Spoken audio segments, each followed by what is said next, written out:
The south side of Chicago. Make some noise for Damon Williams. Episode 3, Soul of Comedy, man. I actually have the first brother to put me on stage as a comedian. Hey, it's Damon Williams. I'm about to chop it over with my man L, comedian L, Chi-Town's on Soul of Comedy. This is episode number 3.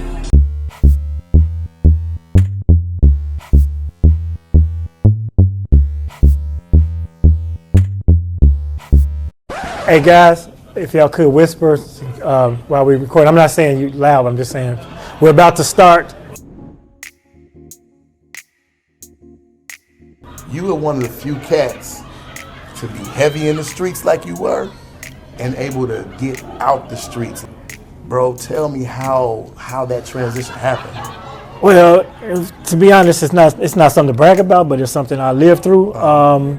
And you can't be a famous criminal, you know, that don't work. In fact, while I was in, the life, I was real low key. I wore suits every day and I had a job the whole time. I worked at City Hall in the purchasing department. And so I went to work every day, even though I had a dresser full of money, so you keep your front up and, conduct yourself in a way where you respect it.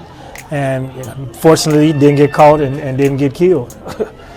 But you can only do that for so long. So I'm not encouraging anybody to get into the life where that's because it's different now. People got the pills and they got weed is legal. So it's still hustles out here. But it can't be your end goal. You got to have a desire to do more than that. So my initial 2 reasons were first survival, then entrepreneurship, and secondly I had a brother that was incarcerated and I wanted to see if I can get his case overturned. He was guilty, but but money talks. You get a right lawyer, you can get it reduced or something. Bag it up. I'm going to see if I can get my big brother out. I mean, that's what it is. Yeah, it was my big brother. So I achieved the entrepreneurship. I ended up opening a franchise, and it was downtown Chicago. And you can't be 25 years old with a Subway sandwich shop on Wabash and you still out here moving things. So I got out, and that's how I met the person that told me about All Jokes Aside, and that's how I got into comedy. We talking about promotion now. Right. Because a part of the comedy business is business. And business is being able to put asses in seats. It was very important that you learn as a comic how to promote shows. And the reason why I did it, because I learned a very valuable lesson early on at All Jokes Aside. The first time I ever featured at All Jokes was by accident. I used to go to the shows, like I had Bulls season tickets because, I still had a little bread. So I'm coming from a Bulls game. I used to always stop by All Jokes, and sometimes some of the Bulls would come there, the Bears, 85, Otis Wilson, all of them would be there. And so it was a happening spot. All Jokes was top flight, upscale, dressed up, minks, everybody was doing it. So I stopped by there and I'm already dressed and blah, blah, blah. And whoever was featuring that week had a car accident. And so Raymond said I could go up, and he said if I do well tonight, he'll let me finish out the weekend. I never asked one question. Like, I was so excited. I'm at All Jokes finally on the weekend, not just a Wednesday. And he gave me this spot, right? And so I do the whole week and close out the weekend Sunday. Now, mind you, I want people to see me, so I'm buying 7, 8, 10 tickets per show because it's weird. So I want everybody to come. I just bought everybody tickets. I used to do that concerts a lot too. So I got my people at all the shows. Man, Sunday come to write me a check. He gave me $125 for 5 shows. I said, "What is this?" And he know what he said to me. He said, "I just did you a favor." Oh hell no! In LA, they don't even pay. The exposure you got this weekend, blah blah blah blah blah. I'm like, the hell you did do me a favor. I'm in the hole for this weekend. That don't make sense to me. And I'm looking at sold out shows. Mm-hmm. So that's when I said, okay, first of all, get your price in advance. Negotiate. I'm hustling already, so I ain't about to get played twice. And then I figured out if he making this much money and he only paying that much money, then I need to be in his shoes because I'm coming from an entrepreneurial standpoint already.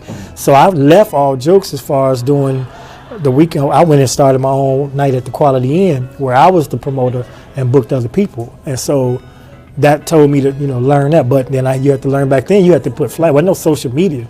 You had to go to parking lots, put flyers on the cars. You had to be outside venues, and people, it was funny because I'd give them the flyer. Then they'd see my picture on the flyer like, "Oh, you a comedian?" I'm like, "Yeah, I thought you was the flyer dude." No, I'm both, I'm both, so you can never be too proud or too humble to do stuff like that. We as a people need to come together and be together. And ladies, sisters, stop hating when you see a brother with a white girl. It's time to get past that. I can't believe that. It's 2 reasons why that really shouldn't bother you at this day and age. First of all, That ain't none of your business. It's two grown people. Let them be together. But more importantly, a lot of brothers don't even know how to treat a woman right. Now, I ain't hating on my brothers. I'm just saying, let the white girl find out.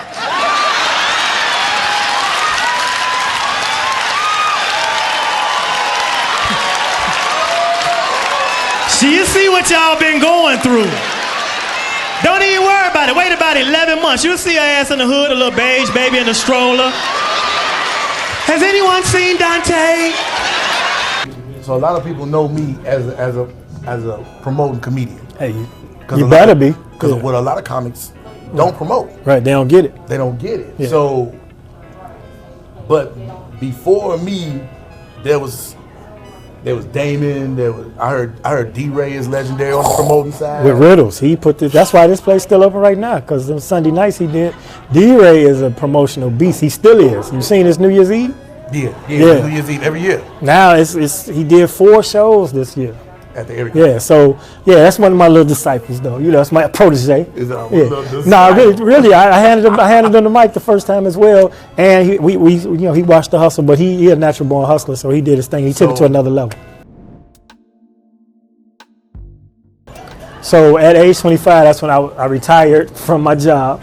Literally, because you had to retire, because we had a little pension built up. And it was funny. I tried to take a leave of absence. So let me rewind. The year before I opened my Subway, I was going to open a fish franchise with a guy named Seal Johnson. It was Lawrence. It was his. What was it called? It wasn't Lawrence's Fish, but it was Fisheries. Okay. I can't think of his name because it's Seal Johnson. He is Selena Johnson's father. So, you talk about Selena Daddy? Yeah. Boy, I got Fine brown frame. So what was his? Selena Daddy is hilarious. Yeah. So I couldn't think of the name of his fish place, but okay. We got to the point where we had agreed I could be a franchisee. We found a location. I was about to sign the lease, and when the building in Hyde Park found out we were doing fried fish, they rejected the lease. So I had to go back to work. Okay. So I took a leave of absence. I went back to my job because I wasn't sure how it was going to work out. So I went back to my job, worked through the whole year till spring, and I asked them for a leave of absence again, but the administration had changed. See, Harold Washington was the mayor at this time, and after Harold passed, they had a different mayor and different administrators, and so they wasn't allowing me to take no leave of absence because I asked for June, July, August. He like, I'm not giving him the summer off. He said if we don't need it for 3 months, we don't need him. So I had took 4 days off anyway because I'm determined to do this franchise, but I didn't want to quit my stable job. So they said if I didn't come in by Friday, I was going to be terminated. So that Thursday, I came back to work. I sat in a little dim office, which was on floor 3.5 for City Hall. If you go to City Hall, there's a 3, there's a 3M, then there's 4. I was in 3.5, so we ain't had no good windows. It was, and all the ladies, mostly all ladies in the office, and they was all been there 30, 40 years. And some of them would retire, and then a year later we go into their funeral or they in the hospital, and they would work their whole lives and then retire and die or whatever. So I'm like, that can't be my life. So I looked at that place and I was like, you know what, forget it. At lunch, I went up and I resigned. So I retired from working, and I went and pursued my Subway and got my store open. And that was the last real job I had at age 25. Before comedy, when I told her I was quitting that city job to do my franchise, she like, you gonna quit that good city job? You know how mamas are. Like, you stick in there, you'll have a pension. And I'm like, mama, first of all, I got 100,000 in the dress. But I can't tell you. Yeah, funny story. So like I tell my mother so I used to stash the money in my mother's attic. So when I was ready to quit, this is how I told my mother, because I was still, she knew I worked City Hall. That's all she knew. She knew something was up because I had too many cars and all that, but she had no concrete evidence because when I was younger, she put me out for selling weed out of her crib. So after that, she was like, I got a job. She thought I had straightened my life up. You City Hall, you got a good city job. Yeah, I got a good job around the city. So when I was ready to quit, I had the money stashed in her crib, so I went up in the attic and I was like, I'm quitting my job and I'm going to do this blah, blah, blah. She's like, how you going to quit your job? And I finally showed her the bag and I was like, I'm good. So years later, I showed her the bag so she wouldn't have to worry about, Mom, good, I got a plan. I'm going to open the front, I got this straight and I'm out. I told her I was quitting. And so she told me years later, she said, I had been found that bag, and that was everything I could do in my Christianity not to steal that money. So you was going to give it to the church. She's like, you don't know how many times I thought about taking some of that money. I'm like, boy, because you used to come here and run straight upstairs. I knew it was something. One day something told me just go up there and look. And I found that money a long time ago. You ain't giving me no news. It was hilarious, man. She was about to put it on the building fund. I was about to have a wing at Apostolic Assembly in my honor. Right, daycare. The benevolent Damon Williams. Pops was very instrumental in my exit strategy from the street. In fact, that's how I got out. He was already. Yeah, he was on board. He's the reason why I had to quit, because whoever was talking knew that was my dad. But like I say, we weren't raised, so I don't have his last name. So they was like, they had put the feds on me, and my pop had a job in government, right? I won't say which agency. Yeah. And so feds visited my pop's office, and he was like, they looking for Damon Wilborn. And his answer was, I don't know a Damon Wilborn, because that ain't my name. But he called me immediately, and that's the day I quit. I had to. They was literally, my door was next. So it wasn't no like I had a benevolent, God told me today is the day. It was God sent two federal agents, federal angels. That's what he sent. He sent me two federal angels. Not everybody don't get shot in Chicago. I mean, I did, but everybody don't. True story.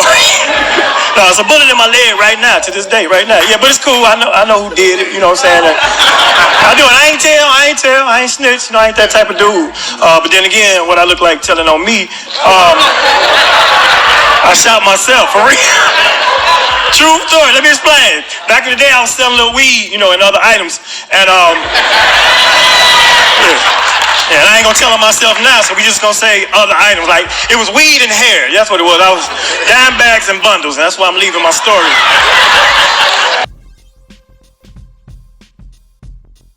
We know you ran Comic View for years. Yeah, man. I did a total of 12 episodes. 11 of them aired. The 12th one didn't, because it was 2013, and they tried to do another reboot with some more as the host, and it just didn't mesh. So they showed about 4 episodes, and they didn't show everybody's, and I was one of the episodes that didn't get shown. Primarily because there's another comic on there, he didn't do so great, and but now he's balling. That's why I ain't gonna bust him out. Well, he know who he is, Leonard Oos. He had a mediocre set. Matter of fact, on Laugh Tonight, who? Leonard Oos. Wow. He said, no, y'all ain't got to bring that up, because I asked him about it, because. And that might have been the determining factor why, because I know I did my thing. I was me already. Yeah. But I went back every year, because people were like, man, why you keep doing Comic View? I said, because I ain't got a TV show. Until I get a TV show, that's my TV show. You know what I'm saying? Like, they say, well, you only gonna get so much exposure from Comic View, blah blah blah. I'm like, yeah, but everybody know about McDonald's, but don't they still do commercials? True story. You gotta keep your name out there. So Comic View and Tom Joyner Morning Show are two of the things that sustain me, keep me relevant with the people, the fan base I'd already built up. And that's another Deion Cole story. Deion. Man, that's my brother. Our birthday the same day. That's my man. When Cheryl Underwood was on Tom Joyner, but she jumped shift and went to Steve Harvey for a minute, and so I wanted that spot. But they gave it to Dominique. But Deion had called me and said, man, dude, you got any features you ever written? Because this when he was writing for Conan still. Okay. He was like, they looking for me to write. They wanted me to write stuff, but I don't have time to do it. So if you got something, hit Nikki Woods, let her know. And that's when I came up with Seriously Ignorant News. And that's how I got the Tom Joyner show. And once I got Tom Joyner, that's when these improvs and funny bones started giving me weekends, because they knew I had that following. Even though they didn't respect the following we already have from Comic View back in the day, and Def Jam and Bad Boys and Martin Lawrence. Until they know you or know something that you're doing or entity, right, then they don't respect you, and you gotta feature for them and go through the cycle and eventually headline later. Yeah, my life was a little complex in that point in time, but but on the real, my son was born the same. I started in November '92. He was born in September '92. Okay. So, but me and his mom didn't get together officially till he was about 9 months old. And so at that point, it was a transition, because I'm coming out of Subway, which is failing, and I'm out of the game, so I got to live off comedy. So when I got my only solid gig was Wednesday night at All Jokes Aside, and when it took off, he was paying me $250 a week. So that was my base income, $1,000 a month. And I had a house already, and she had her place, and so we had to consolidate, and it was like I had to find hustle gigs, So at one point, good story, Dion Cole, we at the Cotton Club, Bernie Mac's Monday night, and it got to the point where I wasn't gonna go back to the streets because the feds was at me. To be honest, somebody was talking, so I couldn't go back at the time, and I was gonna get a job, so I went and applied for this job. It was like a call center or something like that, just to supplement my comedy game. And Dion saw me, and I told him, like, man, this rough. And I had already done Comic View. I had done my first Comic View. It's 94. So you on TV? I had done my Comic View, so I was working. That's how I had enough name to run the Wednesday night. And I had my different rooms in Chicago, but I wasn't on that road yet. You know what I'm saying? I wasn't doing them colleges. I found colleges, and that was the next thing that sustained me. But fast forward back to the story. I see Dion. I'm like, man, I already went, applied for a job. I start tomorrow. And he gave me a look. He was so disappointed. He was like, what? Dion. This back when he used to smoke too. He was like, what? Dang. He's like, man, them cats. He like, man, them cats, they get jobs, they don't come back. You leave the streets, open a franchise. How does comedy come into play? Well, this was 1990 when I opened my Subway. And Subway was not big in Chicago at all at that time. Like I was basically what they didn't even know about. Plus, our sandwiches, like our AP Delis and the other, we had a Mr. Sub across the street, Fontano's open down the street, and you get a corned beef at them spots, it's like that. Subway put that little slab, that little flat little piece of meat on it, and it was the recession was kind of kicking in for the area I was in, because I don't know if you remember Tony Blair, Randolph Beepers. I don't know if you ever remember that name. He used to call him Beeper Daddy. Okay. Anyway, he had a bunch of commercials. That's how Howard McGee got on Chicago radio, because he used to do all Tony Blair's commercials, so he ended up getting a shift on GCI. Fast forward, everybody that was balling, everybody that was doing beepers was coming to Tony Blair, so everybody was stopping my shop and shop with me and blah, blah, blah. He went out of business, a nursing school upstairs went out of business, and some other business right across the street. So I'm in this high-rise building, 185 North Wabash, so my main customers base is gone. So then I'm losing money. So I'm accumulating debt, and actually I could have sued Subway, and I probably still should, because they colluded with the owner, because they the building? No, of the person that bought my store. So I had to sell my store to get out from the debt. So because I wasn't making money and I was accumulating debt, but they knew my bottom line, they knew my balance sheet, and the guy who bought my store bought it for exactly my amount of debt. Because he knew I needed to get out from under that debt. So I walked away with nothing, but I paid myself on the payroll for 2 years out of my store, and it cleansed my life on transition side. But the fortuitous thing about it was my son's mother, April, worked across the street, and we had a mutual friend, and she told her about my store, and that's how my son was born, because I had that Subway on down there. And so sandwiches, indeed. Yeah, okay. My one and only. And then there was a club, a health club down the street, the athletic center, but they call it something else now. And all the ball players, like NBA players, when they come to town, they would work out there. Even Michael Jordan. So I was the guy who was the membership director of that spot. Came to the store, and he's like, man, if you could just look out for my staff time to time, I'll give you a membership. Gave me a membership. I'm in there, get on the little intramural basketball league.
In the suburbs, you can actually still pump your gas and then pay. I was like, Lord, is this a test? Like, it gotta be some cameras around here or something. I told my homie, hey dog, the pump is on, it's on. Cause anybody from any hood know you go in the hood, you gotta pay first. Damn that, matter of fact, it get too late, they won't even let your ass in. You just outside, can I get some Cheetos?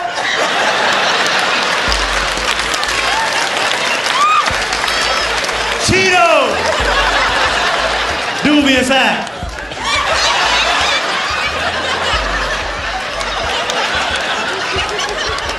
And a Pepsi.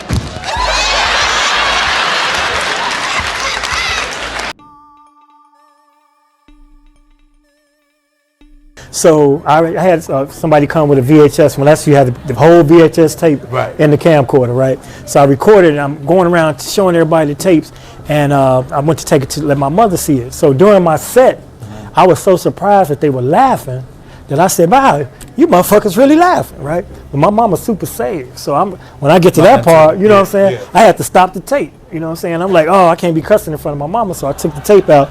But that's what kind of altered my path of my career. I decided that other people's mamas going to be at the shows too.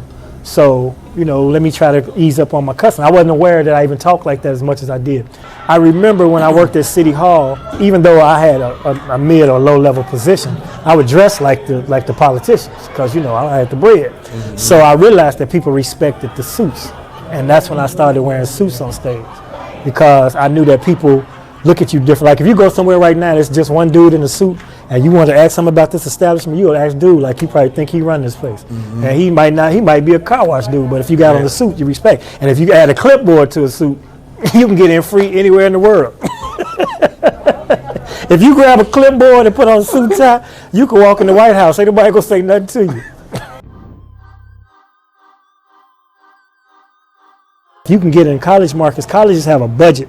And if they don't spend that budget, the budget gets reduced by the amount they have surplus. They gotta spend. So orientation when they like freshman welcoming, homecoming, Black History Month. Those were the months when you could solicit. So you got to find somebody. Even though now the world is different, so the social distancing. But when it's open back up, find somebody on the Black Student Union or fraternity or sorority, and they have access to the budgets. And that's how you get in and you put the show together. They'll tell you they might have 15, 20,000, you know, and you could get comics that's gonna take 1,000. That's a good payday for them, and you pocket the rest because you the administrator of the show. So I did that for years, man. And so that's why a lot of people ask, why you didn't go to LA? I'm like, I ain't need to. You know, I was making money. I had a house, I had a family, you know, I wasn't trying to leave Chicago. I'd be telling people, Chicago ain't no city you have to leave. It's a city people try to get to. So if you use this market. We're the third largest market. Man, if you utilize this market, I'll give you an example. Herb Kent was on radio, and everybody know he died 50, 70 years, whatever. In this city, he had a good life off the Chicagoland market. Look at Ramonski Love. Look at Leon Rogers right now. You know, so you can't really, you know, if you don't oversaturate yourself, or if you do it with tact in this town, you know, you ain't got to be the star on all the shows. You can promote the show and be in the background or host it and step back, but it's enough people here to sustain you over years and years of your career. I love it, bro. I love it, man. Tom Joyner, you still doing Tom Joyner? Tom ain't still doing Tom Joyner. Yeah. I was wondering. I would still be doing it. No, he retired. He retired December 2019, and so he chilling. Fresh. Yeah, he chilling, man. And in Florida, got a beach house, you know, doing his thing, smoking a little weed, drinking his tequila, and kick back, you know. I talk to him all the time, though. I'm going to call him when I leave, as a matter of fact. You know what? Him and Doug Banks was like... Man, that's another example. Doug Banks and Tom Joyner became millionaires off of Chicago radio. You know what I'm saying? It's different now because the conglomerates own all the stations, so you can't haggle with your salary in situations. And then they don't allow personalities to become bigger than the show now. And back then, it was the Tom Joyner morning show, it was the Doug Banks in the afternoon. Yeah. Now it might be the morning rush or the afternoon hustle because they don't want they don't want the stars to take over, and then Clear Channel own everything. So iHeart, so it's crazy. So it used to be, back in them days, Tom and Doug might be rivals, but if Tom left GCI and went to V103, it was a big thing. But now they own both of them stations, so it ain't no rival. It ain't nothing. Yeah. It's nothing, man. Man, you know it. I'm in here on the last day, last comic standing on the Tom Joyner Morning Show. and Common, and it did kind of have a resemblance. Dude, I would smash that role. Biopic, you gotta play Tom. I would do it with with all the passion, because I care for what you've done and who you are. It's right there, man. It's right there. And Damon, we was just talking about, man, how funny you are, man. You one of the dopest, so I just wanted to say that, man. Thank you, my brother.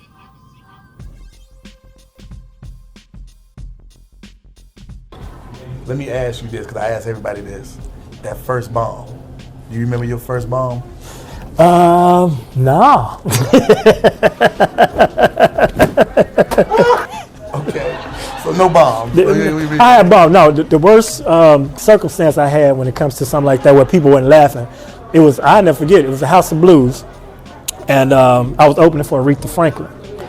And, I'm thinking this Aretha Franklin is going to be my mama's people. They come in, I'm going to talk about, when you could tell if daddy came home by what Aretha song was on. And, if she happy, she playing this. If she mad, she playing R-E-S-P-E-C-T. But it was all like foreigners. So it was like doctors. It was like some type of convention in town, and it was no black people, period. And I'm green at the time, right? Yeah, you didn't know how to read the room. Yes, well, it took me a while. But at one point, I had said something about this dude, and he was like a doctor or something. And he snapped back because I was like, any Asians, blah, blah, blah. But he was from India or something. He's like, Pakistan, whatever it was, he's like, that is Asia. I'm Asian also. And I'm like, oh, I didn't know. So then I just flipped and I just started talking about relationships and things that they could. But my first 5 to 10 minutes, that stuff, man, ain't no, that worse. Man, people have to understand, when your jokes ain't working, first of all, you start rushing, your blood pressure go up, you start sweating, you mess around and have a trickle of sweat running down the crack of your ass. I'm telling you, your throat get dry. And then you start like botching your words because you're trying to think instead of performing. And so you're like, let me pull out one of my good ones. But if you don't say it right, you throw your timing off. So bombing ain't no fun. That hits every time, won't hit. Man, because you said it wrong. And now you'd already said that one. If it did work, now you got to figure out how you're going to close. Because back then I had an opener, middle joke, close. I was only doing like 15 minutes or something like that. But man, 15 minutes is an eternity if they ain't laughing. 2 minutes is an eternity if we're not laughing. Luckily, there wasn't no black people there to see that. So listen, nobody ever. It don't even count. If you never told this story, it didn't count till right now. But the nigga did say Aretha Franklin like real casually, like he was just I was opening for Aretha Franklin. Well, that came about because I was the first comedian to approach the House of Blues about doing comedy there. And so what they decided to do, they gave me a Monday night. They said at the House of Blues, it's like if you can put some people here on a Monday, me and Reggie Banks, shout out to Reggie. Yeah, man, it was amazing because what we did was they gave me some 2-for-1 tickets. But what we did is we titled it Def Jam versus Comic View. So, and then it was a 2-for-1 ticket, but I went to a Jackpot production. I never forget, Weasel from the West Side used to get this big ass party at the club on Elston. I can't think of the name of it right now, but every Sunday Jackpot had this major following from the West Side and the South Side. So Weasel was my man, so I went to him and said, hey man, I'm having a show at House of Blues and I got free tickets. We ain't say 2-for-1. He stopped the music. Hey, my boy Damon Webb's in the house. And he just said, he doing BET versus Def Comedy Jam at House of Blues. And I got free tickets. Man, they bum rushed him. He gave away them joints. Man, we looked up and we was like, me and Reggie got to the place early. We had hotels for the comic next door. Man, we looked out there and them people showed up, dude. It was so many people. So after that, I became the official person they would call whenever they had a black artist to open the show. 56, celebrating 28 years in comedy. I gotta ask you, what does comedy mean to you? Well, comedy is giving me a life, man. It saved my life. Comedy is my savior, and comedy is still my passion. And I feel like I haven't even plateaued yet. I look forward to what's to come in comedy and acting. You're doing Comic View, college tours, and all of that. What was the aha moment? What was that moment you was like, oh shit, I'm doing it. I'm in the game now for real. Well, I mean, I'll give you some milestones. So Comic View, when I won, and then they gave me my hour special. So you thinking, you got an hour on TV, boom. And that made me a legitimate comedian to the point where I know I can live off stand-up. Then left that, fast forward that, I get the host Showtime at the Apollo as one of the finalists of the host position after Steve Harvey left. But right before that, I got the call to do the Kings of Comedy tour. So. That's right, you did. Yeah. You did a tour with them. You was the opener. I did 30 dates with them cats. Yeah, I was the opening act. So my position on the tour was, originally the original Kings of Comedy first run was Guy Torrey was the host, Bernie, Sid, and Steve. And so Steve was closing, but quiet as kept, Bernie and Sid was putting it on him. So some nights it'd go great, some nights. Steve funny, don't get me wrong, I ain't saying, but Bernie ain't nothing to play with. And Steve ain't the type where, first of all, he was the spearhead of that tour, and he ain't the type to open for nobody. So he was just gonna keep trying to take it on the chin, but they flipped it. So they said, well, let's add D.L. Hughley, put Steve in the host position. But Steve being Steve, he ain't trying to come out no theater as the first dude out. So they needed somebody to open the show. I remember my brother when he came home, when I was talking about I was trying to get out of jail. So he came home and I got this crib and, we happened to go and get cars. And I say cars, we went to CarMax. And I got my wife a car and I got me I got her a truck and it was newer. My car was just the backup, but it was these out there. But we bought them both the same day. So we pull up with these two cars and he's like, bruh, he looking at the house. He's like, what if they stop calling? Cause I'm working off gigs. I'm like, but they not. And I had that faith, and I ain't never looked back, and they never stopped calling. I've been working ever since. So, one thing leads to another. But if you do anything long enough, right enough, or you do it the right way, you'll consistently be okay, I believe, unless something major come like a pandemic. And even in these circumstances now, we pivoted and adjusted. You found out how to do virtual and your social media. And like I say, you can produce content now. So everybody figured out once the game shut down to get on Instagram, start doing live shows and all that. But you ain't got to give that away. It's a way to do that and monetize it. So that's why I want to produce content. And that's the next step. Still rising to the point where I can go around the country and I can sell, 2,500 seaters with me on top, get on that level of the Mike Epps' and the Cat Williams and the Bruce Bruces and things of that nature. And so that's something to strive for. But also, create my own projects. I want to introduce new acts to, the widestream media. Indeed, like I did with my show Laugh Tonight on Urban Flicks. Hopefully, once production resumes, we'll do a second season. If not, I'm going to do it independent. I'm about to Master P this thing, man. I found a spot. I did a special called Buy 2020, and I was selling it directly to the public. So I want to do some specials on people here in Chicago and produce and create a comedy label that can pump out volumes of specials. So that's my plan. And then if I get the sitcom or the film, of course I would have loved to hit the Chris Tucker lick, do 2 Def Jams and a Friday and $20 million movies later. Yeah. But a lot come with that. It's a price for fame. It's a price for notoriety. I've been around the world. I met a lot of great people, and I'm still normal. I can still go to Jewel, you know what I'm saying, and get my groceries without nobody having to have security and none of that mess. And a lot of people that popped off and went crazy. And, a lot of people sold their soul out there. It's a lot of people still going to write their memoirs about what they did on that casting couch. And, they can't sleep and they doing drugs to get rid of them demons from them dicks they've been around. About the demon dicks. Yeah, so, man, I don't have no problem. So, but my motivation is the fact that I look at Sanford and Son, man. Look how old Red Fox was when he got Sanford and Son. And his career took off more after that, and he put all his people on. Everybody he put on that show was his people, except for Lamont. Bubba, Grady, LaWanda Page, they all came up from the vaudeville days together. He put his whole squad on, and he insisted, he fought for them to be on that show. They didn't want to cast half those people. Slappy White was his partner. They used to be a tandem and stuff. So, the future is bright. People gonna want to laugh forever. And you can be an old ass comedian. You ain't never got to retire from comedy. As long as you funny, you can work.